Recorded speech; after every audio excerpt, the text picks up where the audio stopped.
அனைவருக்கும் வணக்கம். இன்றைய பதிவில் இப்போ நம்ம பார்க்க போகிற பதிவு என்ன அப்படின்னா, அதாவது வரக்கூடிய டிசம்பர் 15ஆம் தேதி அன்றைய தினம் பௌர்ணமியானது வர இருக்கிறது. இந்த பௌர்ணமியானது டிசம்பர் 14 அன்று அதிகாலை 4:28 மணிக்கு தொடங்குகிறது. டிசம்பர் 15ஆம் தேதி அன்றைய தினம் காலை 2:01 மணிக்கு முடிவடைகிறது. இந்த பௌர்ணமியின் பொழுது உருவாகக்கூடிய கிரகநிலை கிரக மாற்றங்களால் கடகராசியை சேர்ந்தவர்களுக்கு எப்படிப்பட்ட பலன்கள் கிடைக்கும் என்பதை பற்றி தான் இந்த பதிவின் மூலமாக நம்ம இப்போ பார்த்து தெரிஞ்சுக்க போகிறோம். எனவே கடகராசிக்காரங்க பதிவை பார்த்துட்டு இருந்தீங்கன்னா தொடர்ந்து பார்த்துட்டு வாங்க. அது மட்டும் இல்லாமல் நீங்கள் இப்போ தான் நம்ம சேனலை ஃபர்ஸ்ட் டைமாக பார்க்குறீங்க அப்படின்னாலும் கண்டிப்பாக சப்ஸ்கிரைப் பண்ணிக்கோங்க. அப்படியே பக்கத்தில் இருக்கக்கூடிய நோட்டிஃபிகேஷனுக்கான பெல்லைக்கானையும் கிளிக் பண்ணிக்கோங்க. பௌர்ணமி என்பது எந்த ஒரு புதிய முயற்சிகளையும் வெற்றிகரமான நாளை தொடங்குவதற்கு ஒரு ஏற்ற நாளாக இருக்கிறது. விஞ்ஞான ரீதியாக பூமியை பொறுத்தவரை சந்திரனின் இருப்பிடம் இந்த நாளில் கிரகத்தின் மீது வேறுபட்ட காந்த இழிவை ஏற்படுத்துகிறது. இதனால் உடலில் மேல் நோக்கி இயக்கத்தின் இயற்கையான எழுச்சியும் ஏற்படுகிறது. மூளைக்கு இரத்த ஓட்டம் அதிகரிப்பது இந்த நாளில் உள்ளார்ந்த தரமும் மேம்படுகிறது. இந்த பௌர்ணமி நாளில் சக்தி தேவியை வழிபட்டால் வளமான வாழ்க்கையை பெறலாம். விஷ்ணு பகவானை சத்யநாராயணனாக வழிபடவும் உகந்த நாளாக இருக்கிறது. இந்த பௌர்ணமி நாளில் விரதம் இருப்பது, புனித நீராடுவது போன்றவை செய்யலாம். அன்றைய தினம் அசைவ உணவுகளை சாப்பிடுவதை முற்றிலுமாக தவிர்க்க வேண்டும். தெய்வீக பெண் சக்தி வழிபடுவது செழிப்பு, வீரம், அறிவு, செல்வம் ஆகியவற்றை கொடுக்கும். சத்யநாராயண வடிவில் விஷ்ணு பகவானை வழிபாடு செய்தால் வளமை, செல்வம், ஒட்டுமொத்த நல்வாழ்வு கிடைக்கும். ஆரோக்கியமான செல்வ செழிப்பான வாழ்வில் பெறலாம். மனலும் உடலும் புத்துணர்ச்சியாகும். அமில உள்ளடக்கத்தை ஒழுங்குபடுத்தி செரிமானத்தையும் மேம்படுத்துகிறது. கிரக நிலைகளை பொறுத்தவரை மகரம், கும்பம் ராசியில் சுக்கிரன் பயிற்சி ஆகிறார். கடக ராசிக்கு செவ்வாய் பகவான், தனுசு ராசியில் சூரியன் பயிற்சி ஆகிறார். புதன் விருச்சக ராசியில் வக்ர நிவர்த்தி அடைகின்றார். ராசியை சேர்ந்தவர்களுக்கு உங்களுடைய வேலையில் விரும்பிய வெற்றியை பெறுவீர்கள். செல்வாக்கு மிக்க நபரின் உதவியால் உங்களுக்கு இருந்த பெரிய பிரச்சனைகளுக்கு தீர்வு காண்பீர்கள். மன அமைதி கிடைக்கும். நண்பர்கள் மற்றும் உறவினர்களின் முழு ஆதரவையும் பெறுவீர்கள். மூதாதையர் சொத்து வாங்குவதில் உள்ள தடைகள் நீங்கும். வேலை செய்பவர்களுக்கு சாதகமானதாகவும் மேலதிகாரிகளின் ஆதரவால் எந்த ஒரு கடினமான வேலைகளையும் சிறப்பாக செய்து முடிப்பீர்கள். இதனால் ஒரு சில பெரிய திட்டத்தில் பொறுப்பை பெறலாம். உங்களின் ஆரோக்கியத்தில் சிறப்பு கவனம் செலுத்த வேண்டும். உடல் நலம் தொடர்பான பிரச்சனைகள் உங்கள் வேலை பாதித்திட வாய்ப்பு இருக்கிறது. சிறிய சிறிய விஷயங்களில் கூட கவனமாக இருக்க வேண்டும். குடும்பத்தினருடன் சுற்றுலா செல்ல வாய்ப்பு இருக்கிறது. உங்கள் உடல் நலம் மற்றும் உடைமை தொடர்பான விஷயத்தில் முழுமையான கவனம் தேவை. அன்றாட செயல்கள், உணவு பழக்க வழக்கத்தில் சிறப்பு கவனம் செலுத்துங்கள். உத்தியோகத்தில் இருப்பவர்களுக்கு பதவி உயர்வு கிடைக்க வாய்ப்பு இருக்கிறது. தொழிலை மாற்ற அல்லது விரிவுபடுத்த நினைப்பவர்களுக்கு சாதகமான சூழல் இருந்தாலும் துறை வல்லுநர்களின் ஆலோசனைகளை பெறுவது நல்லது. காதல் விஷயத்தில் பொறுமையுடன் இருக்க வேண்டும். விட்டு கொடுத்து செல்வது நல்லது. இல்லையெனில் தேவையற்ற மன வருத்தம் ஏற்படலாம். திருமண வாழ்க்கை பாதிக்க வாய்ப்பு இருக்கிறது. மனைவியின் உணர்வுகளை புரிந்து கொண்டு செயல்பட வேண்டும். அனைத்து விஷயங்களிலும் பொறுமையை கடைபிடிக்க வேண்டும். குடும்பத்தில் ஒரு சில பிரச்சனைகள் ஏற்பட்டு மன அமைதியை பாதிக்கப்படுத்தலாம். கூடுமான வரை மற்றவர்களை அனுசரித்து போவது நல்லது. பிள்ளைகளை அவர்கள் போக்கிலேயே விட்டு பிடிப்பது நல்லது. எந்த ஒரு செயலையும் ஒரு முறைக்கு பல முறை போராடிதான் முடிக்க வேண்டி இருக்கும். புதிய ஆடை ஆபரணங்கள் சேரும். விருந்து விசேஷங்களில் கலந்து கொள்ளக்கூடிய வாய்ப்பு உண்டாகும். கணவன் மனைவிக்கிடையே அந்யோன்யம் அதிகரிக்கும். வெளி வட்டாரத்தில் உங்களுக்கான மதிப்பு மரியாதையும் அதிகரிக்கும். அரசாங்க விவகாரங்கள் சாதகமாக முடிவடையும். குரு பகவானின் பார்வைகள் சாதகமாக இருப்பதால் திருமணம், வளைகாப்பு போன்ற சுப நிகழ்ச்சிகள் நல்லபடியாக நடைபெறும்.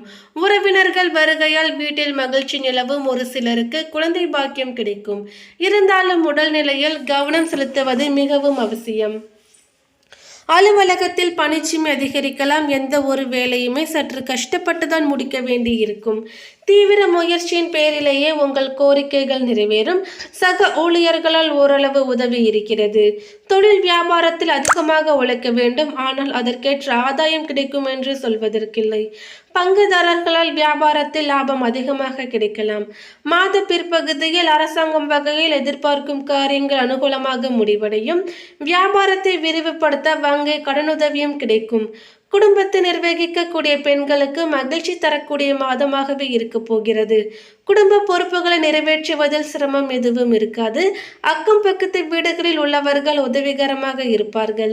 அலுவலகத்திற்கு செல்லக்கூடிய பெண்களுக்கு பணிகளில் கொஞ்சம் கவனம் செலுத்துவது நன்மையாக இருக்கும். அடுத்ததாக பாதம் 4 புனர்பூசம் நட்சத்திரத்தை சேர்ந்தவர்களுக்கு குரு பகவான் வக்ரமடைந்து இருப்பதால் அவர் வழங்கிய யோக பலனில் மாற்றம் இருக்கும்.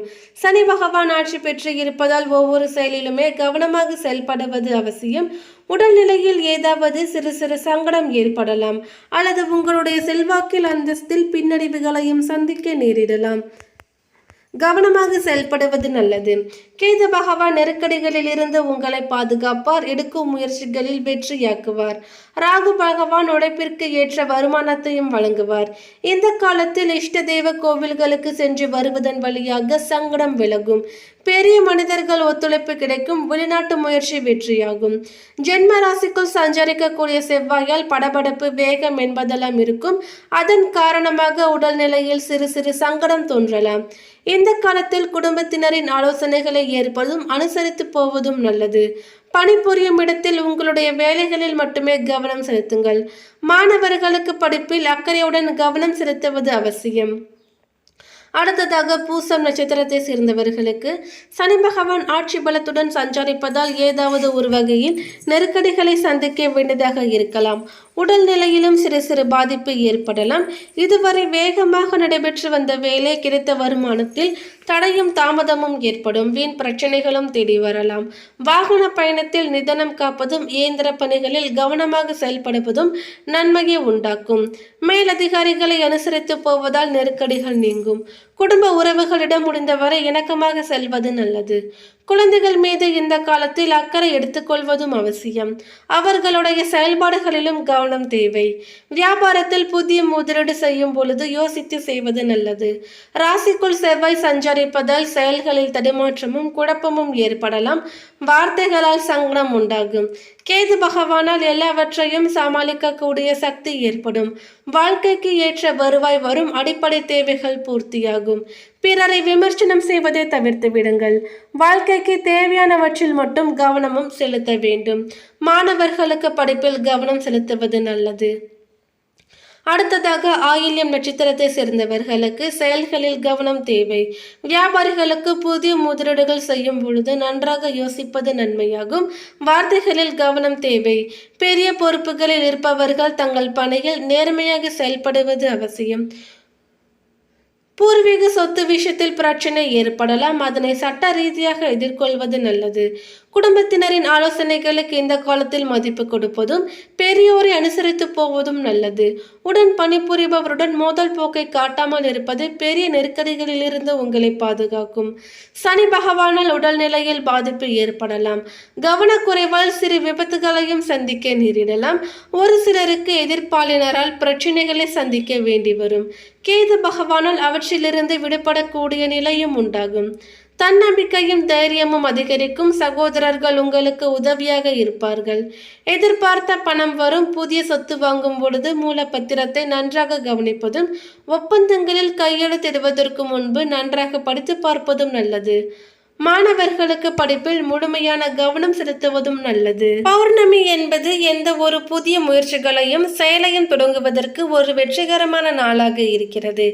விஞ்ஞான ரீதியாக பூமியை பொறுத்தவரை சந்திரனின் இருப்பிடம் இந்த நாளில் கிரகத்தின் மீது வேறுபட்ட காந்த இழுவை ஏற்படுத்துகிறது. இதனால் உடலில் மேல் நோக்கி இயக்கத்தின் இயற்கையான எழுச்சி ஏற்படுகிறது. மூளைக்கு இரத்த ஓட்டம் அதிகரித்து உள்ளார்ந்த தரமும் மேம்படுகிறது. இந்த பௌர்ணமி நாளில் சக்தி தேவி வழிபட்டால் வளமான வாழ்க்கையை பெறலாம். விஷ்ணு பகவானை சத்திய நாராயணனாக வழிபட உகந்த நாளாக இருக்கிறது. இந்த பௌர்ணமி நாளில் விரதம் இருப்பது, அதிகாலையில் புனித நீராடுவது, வீடுகளில் சிறப்பு பூஜை செய்வது போன்றவற்றை செய்யலாம். அசைவ உணவுகளை சாப்பிடுவதில் இந்த நாளில் முற்றிலுமாக தவிர்க்க வேண்டும். இந்த நாளில் அம்மன் வழிபாடு செய்வது செழிப்பு, வீரம், அறிவு, செல்வம் மற்றும் மகிழ்ச்சியை கொடுக்கும். சத்திய நாராயண வடிவில் விஷ்ணு பகவானை வழிபாடு செய்வதால் செய்தால் வளமை, செல்வம் மற்றும் ஒட்டுமொத்த நல்வாழ்வு கிடைக்கும். ஆரோக்கியமான செல்வ செழிப்பான வாழ்க்கையையும் பெறலாம். மனதும் உடலும் புத்துணர்ச்சியாகும். அமில உள்ளடக்கத்தை ஒழுங்குபடுத்தி செரிமானத்தையும் மேம்படுத்துகிறது. மேலும் இந்த தகவல் உங்களுக்கு பிடித்திருந்தால் லைக் பண்ணுங்க, ஷேர் பண்ணுங்க. இது போன்ற பல சுவாரஸ்யமான கணிப்புகளை நீங்க தெரிஞ்சுக்கணும்னா எங்க சேனலை சப்ஸ்கிரைப் பண்ணிடுங்க. மேலும் நோட்டிபிகேஷனுக்கான பெல் ஐகானையும் கிளிக் பண்ணிக்கோங்க. தேங்க்யூ.